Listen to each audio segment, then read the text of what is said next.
President Trump this morning went after former President Obama as well as Hillary Clinton on Twitter, this time over Russia, tweeting, "The reason that President Obama did nothing about Russia after being notified by the CIA of meddling is that he expected Clinton would win and did not want to rock the boat. He didn't choke, he colluded or obstructed.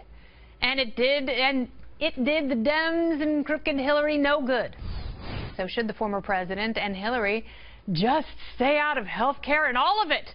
Joining me now is Carl Higbie, a former Navy SEAL and member of Trump's 2020 advisory board. Already got perfect vision, huh, Carl? Look at that.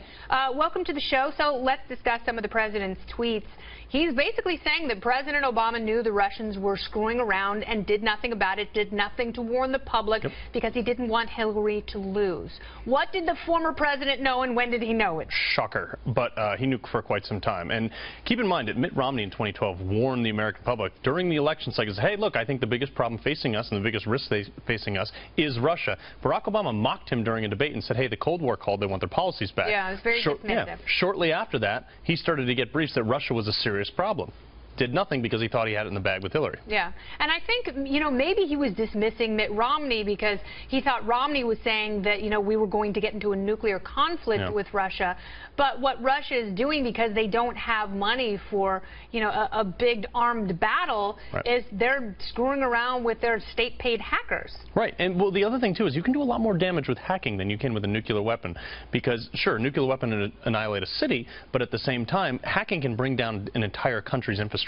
Yeah. I mean, we've seen this with the electrical grids, we've seen this with banks and things like that, and on statewide levels, never seriously to a national level. But even so, the amount of resources they dumped in there, I don't think we're that. I think this was more of a test probe to see how far they could push it and see how much they could do. But I mean, look at the controversy. It's literally brought this country to its knees. We're infighting with our own, you know, sometimes within our own party because of it.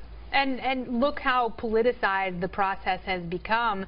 And it's unfortunate because with something like healthcare, people just want a resolution. And Republicans are fighting, and now you have the former president and the former first lady who, you know, can't sit back and let the process happen without them. Their egos get in the way, and it doesn't seem to make anything better. No, and you know, like if I was the former president of the United States, I would go kick it on a beach somewhere with a margarita, and I would relax, and I would, you know, maybe tweet out every now and then, but I wouldn't be this involved. But the fact is, Barack Obama doesn't know anything but politics. Sure, he was a professor, you know, doing something, whatever, but he has always worked in government. He's always been a member of some sort of government and party and things like that. He's always been in a bubble. Yeah, he doesn't know what to do next because he's never had a job in the private sector. So of course he's... And he's a relatively young former president, but you know, it just goes to show that George W. Bush, for all of his political flaws, and he had some that were absolutely fatal, I think did the greatest service for the country. But he was a polarizing figure,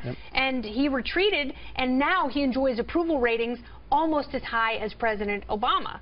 And if he's really concerned about his legacy and being liked, shouldn't he just go away for a while? Well, he should. You know, if I was Barack Obama, if I was advising him right now, I'd be like, just shut your mouth. Don't say anything. Your signature legislation is about to be repealed, completely canceled. Everything he did as a president was a failure. I mean, it's remarkable that the fact that he's still up there touting this agenda. I mean, look, he campaigned day and night for Hillary Clinton. That worked out great. I mean...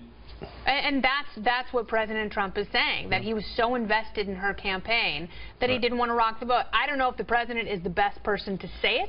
I don't know if rocking the boat. If Twitter is the best medium. I think there are people who can have that discussion, but I think that the president should sit back and you know, talk about health care and tax reform and everything else and let the Russia stuff go. Yeah, well, you know what I would... He's on Twitter. Yeah, well, I think what he should use Twitter for right now is his ability to reach 27 million or whatever million people instantly, like that. He should be going out there and saying, hey, Paul Ryan, I put a bill out to you guys, fix it now. Hey, Mitch McConnell, I put a bill out there, fix it now. Exactly, and use that for political pressure because it's free, it's effective, and it could put people back to work or at least give them some of their money back so people can make better economic decisions for themselves. And this is what Trump is, a magnificent communicator. He's been able to get to the people unlike anyone else ever before, and that's what he needs to stay focused on. It's a blessing and a curse. Carl Higbie, thank you so much for being here. I appreciate it. Thanks, Kennedy. Very good.